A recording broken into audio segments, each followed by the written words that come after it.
It is raining outside. It is raining from morning till evening and is still continuing. The atmosphere is so chill.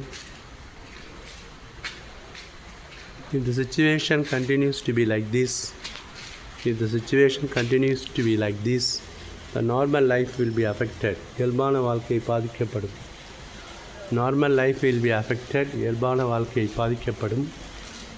I don't feel like going to school tomorrow if this chill weather continues. இந்த குளிரான ஒரு வானிலை தொடர்ந்துச்சுன்னா I don't feel like போகணுன்னு எனக்கு விரும்பலை. But if the inclement weather அப்படின்னு சொன்னால் இந்த மோசமான வானிலை இம்ப்ரூவ் ஆச்சுன்னா I have to go to school. And நம்ம ஒரு டீச்சருக்கே எப்படின்னாக்கா what would be the fate of the other casual workers, laborers, அன்றாட வேலை செய்கிறவங்களுக்கு அவங்களுக்கு எப்படி இருக்கும்? It will be more terrible, horrible and more difficult.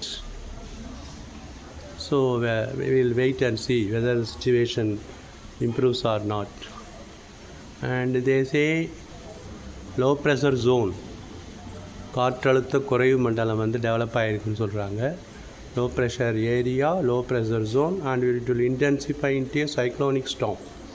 காற்றழுத்த குறைவு மண்டலம், low pressure area, காற்றழுத்த குறைவு பகுதி, அது intensify, தீவிரமடைந்து புயலாக மாறும். இன்டென்சிஃபைனா தீவிரமடைஞ்சு வலுவடைந்து it may become a cyclonic storm, புயலாக மாறலாம். That's all. Thank you.